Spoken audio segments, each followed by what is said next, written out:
Hello everyone, it's Anukampa Somkor and you are watching my channel that is Anukampa tutorial. आज का हमारा topic है replication of DNA. हमारे body में जो सेल्स है उसमें जो डीएनए है उनको रेप्लिकेशन की जरूरत क्यों पड़ती है? क्योंकि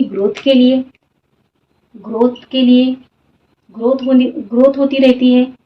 रिपेयर के लिए हमारे बॉडी में अगर कहीं कुछ डैमेज हो गया तो उनको रिपेयर करने के लिए, या फिर बॉडी का जो फंक्शनिंग है वो प्रॉपर चलता रहे, इसीलिए हमारे बॉडी में क्या होता है, रेप्लिकेशन होता है डीएनए का।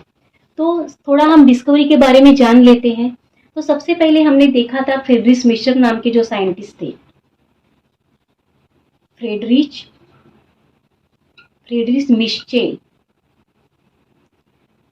मिशेल नाम के जो साइंटिस्ट थे, उन्होंने क्या दिया था, 1869 में डीएनए को न्यूक्लिन ये टर्म दिया था। फिर हमने डिस्कस किया था किसके बारे में, ग्रिफिथ के बारे में, ग्रिफिथ एक्सपेरिमेंट। तो ग्रिफिथ एक्सपेरिमेंट में हमने क्या दिखा था, ट्रांसफॉर्मेशन प्रिंसिपल दिखा था। वो हुआ था हमारा 1928 में। फिर हमने देखा था अवेरी, मैकलियोड एंड मैककार्टी। ये जो तीन साइंटिस्ट थे, इनका एक्सपेरिमेंट हमने देखा था। ये थी बात 1944 की।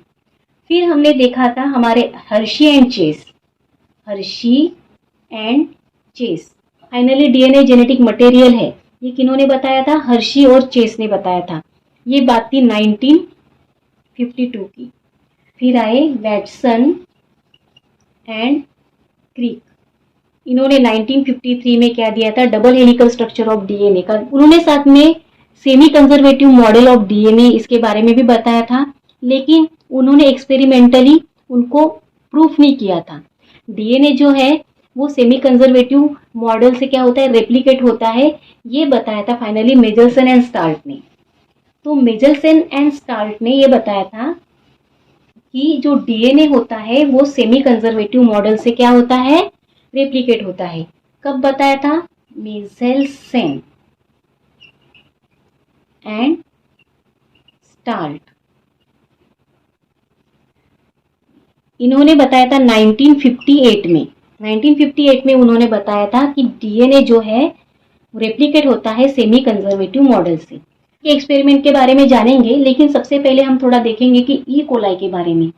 ई कोलाई, इशरिशिया कोलाई, ये जो बैक्टीरिया है हमारे एलिमेंट्री कैनाल में प्रेजेंट रहता है ह्यूमन बींग के। तो इनका जो जनरेशन टाइम होता है वो 20 मिनट का होता है। जनरेशन टाइम मीन्स क्या, एक सेल दो सेल में डिवाइड होंगी इन 20 मिनट में। एक सेल दो सेल में डिवाइड होंगी, कितने, 20 मिनट में डिवाइड होंगी। तो ये था ई कोलाई के बारे में। अभी मेजल्सन एंड स्टार्ट जो है, इन्होंने अपने एक्सपेरिमेंट में क्या बताया था, तो इन्होंने क्या बताया था, इन्होंने दो आइसोटोप यूज किए थे। एक था N15, ये हेवी आइसोटोप है, और एक था N14, ये हमारे नेचर में पाया जाता है एबंडेंट अमाउंट में। और ये जो है वो हेवी आइसोटोप है जो मेजल्सन एंड स्टार्ट ने अपने एक्सपेरिमेंट पे दोनों यूज किए थे। तो उन्होंने क्या किया था, एक मीडिया उन्होंने लिया था। मीडिया में उन्होंने डाला था अमोनियम क्लोराइड, NH4Cl उन्होंने मीडिया में डाला था, और क्या डाला था, ई कोलाई डाला था। अभी ये जो अमोनियम क्लोराइड है, यहाँ का जो N है वो कैसा है, N15 वाला है, मीन्स हेवी आइसोटोप वाला है। तो ई कोलाई में जो डीएनए रहेगा, वो क्या करेगा, ये N15 को क्या करेगा, एब्सॉर्ब कर लेगा। तो ई कोलाई की डीएनए में क्या चला जाएगा, N15 आइसोटोप चला जाएगा। तो फिर इन्होंने क्या किया कि यहाँ पे जो बैक्टीरिया है जिनमें हेवी आइसोटोप N15 यूज हुआ है, या फिर बैक्टीरिया के डीएनए में जो हेवी आइसोटोप चला गया है, तो वो सेम बैक्टीरिया उन्होंने इस मीडियम में डाला, और सेम यहाँ पे उन्होंने डाला light isotope, that is N14 ammonium chloride वाला डाला। N14 अमोनियम क्लोराइड उन्होंने इस मीडिया में डाला। अभी यहाँ पे जो बैक्टीरिया है वो तो ऑलरेडी यहाँ का N15 आइसोटोप एब्सॉर्ब कर चुके हैं, फिर से वो क्या करेंगे, N14 भी एब्सॉर्ब करेंगे। फिर उन्होंने क्या किया था, ये 20 मिनट की बात है। फिर 20 मिनट के बाद 20 + 20 40, अकॉर्डिंग टू योर एनसीईआरटी। इसे उन्होंने क्या किया, सेम मीडियम था, सेम मीडियम सेम बैक्टीरिया, उनको allow to grow for extra 20 minute, और 20 मिनट के लिए उन्होंने ग्रो करने के लिए रख दिया। क्या है यहाँ पे, सेम लाइट एंड 14 आइसोटोप है। इस कंडीशन में चलते हैं, तो इस कंडीशन में इसको हम 1 नाम देंगे, इसको हम 2 नाम देंगे, इसको हम 3 नाम देंगे अपने अंडरस्टैंडिंग के लिए बस। तो या इस कंडीशन में क्या हुआ कि यहाँ पे जो बैक्टीरिया ग्रो हुई उनमें जो डीएनए है वो कौन सा है, वो N15 वाला है। मीन्स वो इनका जो डीएनए रहेगा वो N15 आइसोटोप वाला रहेगा। तो उन्होंने क्या किया, इन बैक्टीरिया को लाइज किया, प्यूरिफाई किया और उनके डीएनए को एक्सट्रैक्ट किया, और वो डीएनए उन्होंने क्या किए, सेंट्रीफ्यूज ट्यूब में डाले।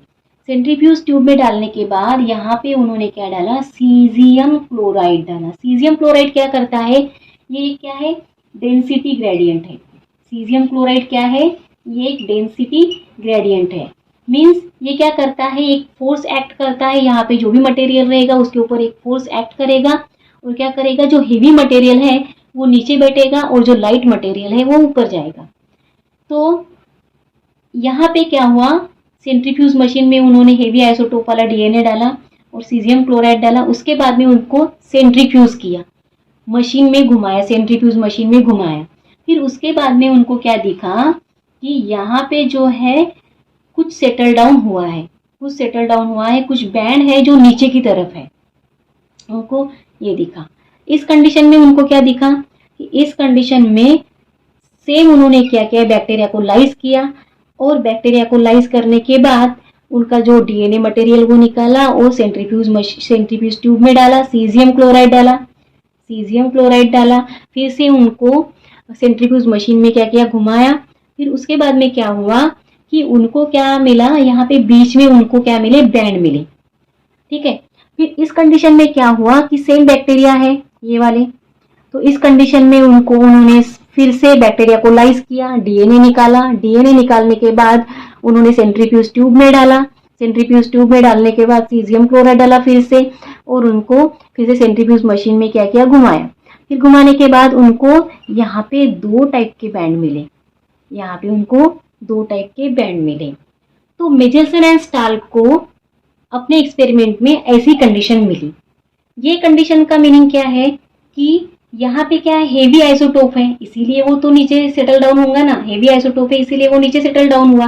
तो यहाँ पे जो डीएनए थे, यहाँ पे जो डीएनए है ये तो पेरेंट है, ये जब डिवाइड होंगी तो ये जो स्ट्रैंड है वो कैसी बनेंगी, दोनों भी कैसे रहेंगी, N15 वाली रहेंगी। मीन्स हम इसको ऐसा निकालते हैं, वो कैसी रहेंगी, N15 वाली रहेंगी। दोनों स्टैंड कैसी रहेंगी, N15 वाली रहेंगी। इस कंडीशन में क्या हुआ, यहाँ पे देखो बीच में क्या आया है, यहाँ पे बैंड आया है सेंट्रीफ्यूज ट्यूब में। तो यहाँ पे क्या होगा कि यहाँ पे ये जो पेरेंट जो स्ट्रैंड है, तो यहाँ पे हाइब्रिड स्ट्रैंड उनको मिली। जैसे ये एक स्ट्रैंड है, तो यहाँ पे न्यूली जो सिंथेसाइज जो स्ट्रैंड है वो कैसी थी, न्यूली जो सिंथेसाइज स्ट्रैंड जो मिली, तो ये जो न्यूली सिंथेसाइज स्ट्रैंड थी वो N14 वाली थी, और जो पुरानी वाली जो स्ट्रैंड है, वो N15 वाली है। ये पुरानी वाली जो स्ट्रैंड है ये N15 वाली है, और जो न्यूली स्ट्रैंड उनको मिली वो N14 वाली थी। क्योंकि हमको पता है इस कंडीशन के बारे में, यहाँ पे हमने क्या किया था, जो फर्स्ट एक्सपेरिमेंट किया था वहां से हमने बैक्टीरिया जो हेवी आइसोटोप वाले हैं वो दूसरे मीडियम में डाले थे, और दूसरे कौन से मीडियम में, जहाँ पे लाइट आइसोटोप है नाइट्रोजन, वहां भी हमने डाला था। इसीलिए उनको क्या मिली, बीच में बैंड मिला, और यहाँ पे हाइब्रिड डीएनए की स्ट्रैंड मिली उनको। और थर्ड कंडीशन में क्या हुआ, यहाँ पे आप देखो कि यहाँ पे 2 ऐसे क्या है, बैंड है, ये बीच में आया और ये क्या आया, ऊपर आया एकदम। तो यहाँ पे यहाँ की कंडीशन हमको पता है कि ये ऐसे स्ट्रैंड आती है, तो हम एज इट इज ऐसे निकाल लेते हैं।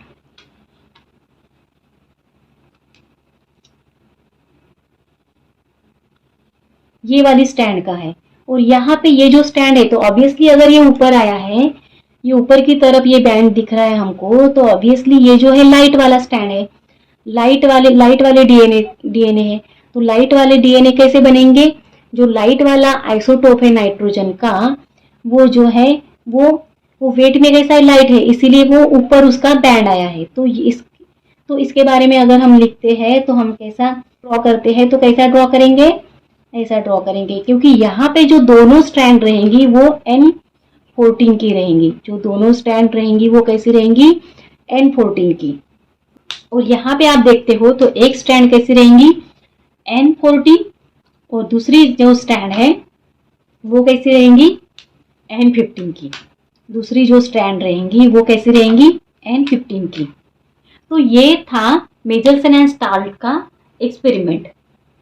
फाइनली इन्होंने प्रूव किया कि जो डीएनए जो रेप्लिकेट होता है वो सेमी कंजर्वेटिव मॉडल से होता है। बेसिकली 3 टाइप के मॉडल होते हैं, एक कंजर्वेटिव, एक सेमी कंजर्वेटिव और एक डिस्पर्सिव।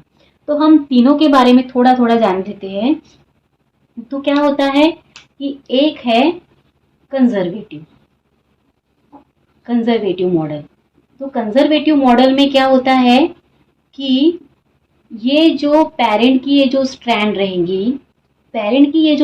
रहेंगी, तो इसमें एक जो स्ट्रैंड बनेंगे इससे ये पूरी की पूरी पेरेंट के जैसे बनेंगी मीन्स, लेकिन दूसरी जो स्ट्रैंड है वो पूरी की पूरी न्यू स्ट्रैंड रहेंगी, इसीलिए उसको ये पूरी की पूरी कंजर्व होती है, इसलिए उसको कंजर्वेटिव मॉडल कहा गया है। दूसरा है सेमी कंजर्वेटिव, जो हमने अभी पढ़ा है। सेमी कंजर्वेटिव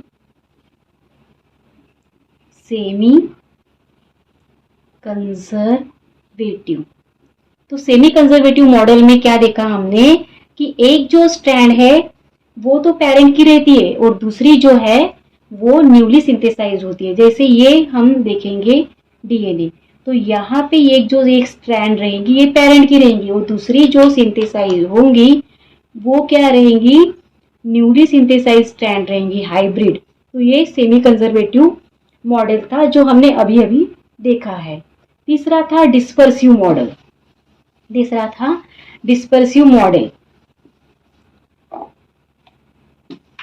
पहला था कंजर्वेटिव, दूसरा था सेमी कंजर्वेटिव, तीसरा था डिस्पर्सिव मॉडल।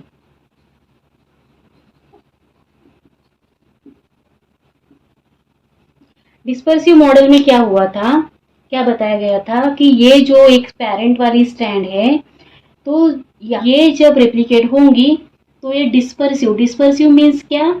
ऐसे फैला हुआ, मीन्स क्या बोलेंगे कि प्रॉपर वो स्ट्रैंड नहीं थी, ऐसे डिस्पर्सिव टाइप थी।